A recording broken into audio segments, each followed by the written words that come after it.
Magnetec Material Handling, votre source unique pour les solutions de manutention de matériel, offre des produits de contrôle d'alimentation d'avant-garde et une grande gamme de freins industriels. Notre famille de produits de freinage comprend les freins 200S à usage général pour l'industrie lourde, les freins à tambour d'usine 300M AIST, les freins à disque pour machinerie lourde 400D, les freins montés sur moteur, les freins verticaux, les freins conçus selon cahier de charge particulier et les accessoires de frein.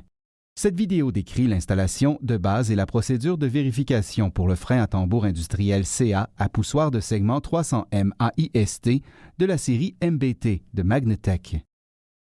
Sortez d'abord le manuel du produit Magnetec du frein pour préparer l'installation.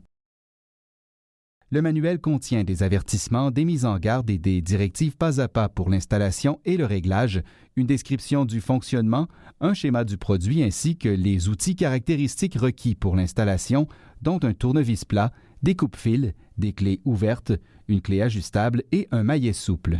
Veillez à vérifier les dimensions critiques de l'installation, notamment le diamètre du tambour de roue, la hauteur au centre de la roue et la largeur du montage. Pour retirer le frein de la palette, dévissez le boulon d'expédition. Ceci est une étape importante pour éviter d'endommager le frein.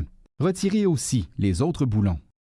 Préparez le levage en fixant la sangle au point de levage sur le frein. Ne soulevez pas le frein à l'aide de la tige poussoir, ce qui risquerait de l'endommager. Utilisez plutôt un levier et un bloc pivot. Lorsque le frein est soulevé, il s'ouvre automatiquement à la bonne position pour l'installation. Il existe deux méthodes pour l'installation du frein. L'installation hors bord nécessite un temps d'installation minimal. La première étape consiste à glisser le frein sur la roue. Serrez à la main les 4 boulons de montage du frein.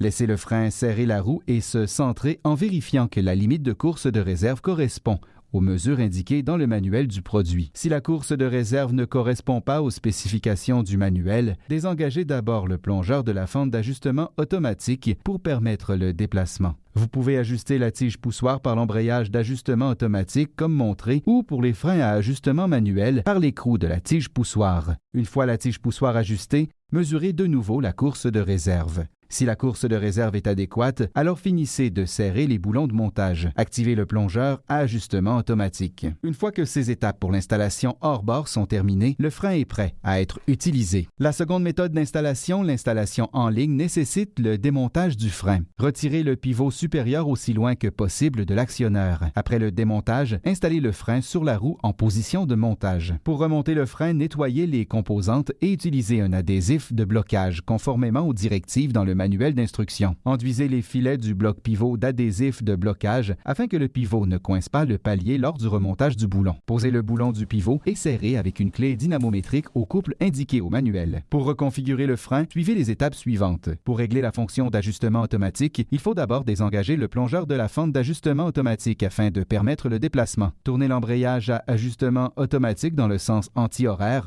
pour ramener les 2 segments vers le tambour de roue. Une fois que les segments touchent la roue, la course de réserve commencera à augmenter. Continuez jusqu'à ce que la course de réserve soit adéquate, puis activez le plongeur à ajustement automatique. Pour ajuster le couple d'un frein comprenant un ressort de couple externe, tournez le boulon du couple supérieur. Lors de l'augmentation du couple, il faudra peut-être réajuster et vérifier la course de réserve. Le couple se mesure toujours par le haut du bloc ou par le bas du ressort. Si des ajustements des supports de segments sont nécessaires, ajoutez une rondelle plate sur le boulon suivi du support à segment qui aura 2 tenons qui correspondront au segment. Le support de segment doit être suivi par une autre rondelle plate et une rondelle Belleville.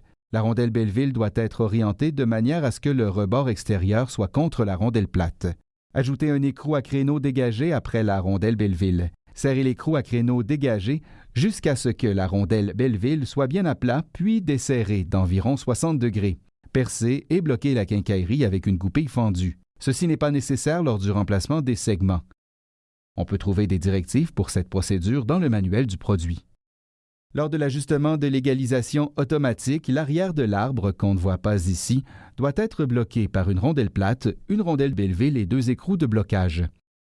Ajoutez une rondelle plate sur le devant de l'arbre AE, suivi par 3 rondelles Belleville orientées ainsi. Placez un écrou sur l'arbre après les 3 rondelles Belleville. Serrez l'écrou sur le devant tout en tenant l'assemblage à l'arrière jusqu'à ce que les rondelles Belleville soient à plat. Ensuite, desserrez d'environ 180 degrés ou un demi-tour. Une fois que le premier écrou sur le devant de l'arbre est serré, ajoutez soit un écrou à créneau dégagé avec une goupille ou un second écrou de blocage pour bloquer l'égalisation automatique. Avant de commencer les étapes de vérification du bon fonctionnement du frein, consultez le manuel du produit pour connaître l'alimentation électrique et le raccordement approprié. Mettez le frein sous tension et laissez-le se tendre et se détendre. Assurez-vous que le frein exerce un déplacement complet puis mesurez la course maximale. Mettez hors tension, laissez le frein s'appliquer et mesurez la course de réserve. Ceci devrait correspondre aux mesures dans le manuel du produit. Il est recommandé de laisser le frein s'appliquer de lui-même en appliquant et retirant l'alimentation. Engagez d'abord l'ajustement automatique en activant le plongeur dans l'embrayage. Coupez le courant pour laisser le frein s'appliquer de lui-même. Lorsque sous tension et que le frein est relâché, il est important de vérifier que le segment de frein ne frotte pas contre le tambour de roue, ce qui pourrait entraîner une surchauffe du frein. Répétez ces étapes au besoin jusqu'à l'obtention d'une bonne mesure de course de réserve. Pour obtenir plus d'informations sur le frein à tambour industriel CA à poussoir de segment 300M à IST de la série MBT de Magnetec, visitez notre site web à www.magnetecmh.com.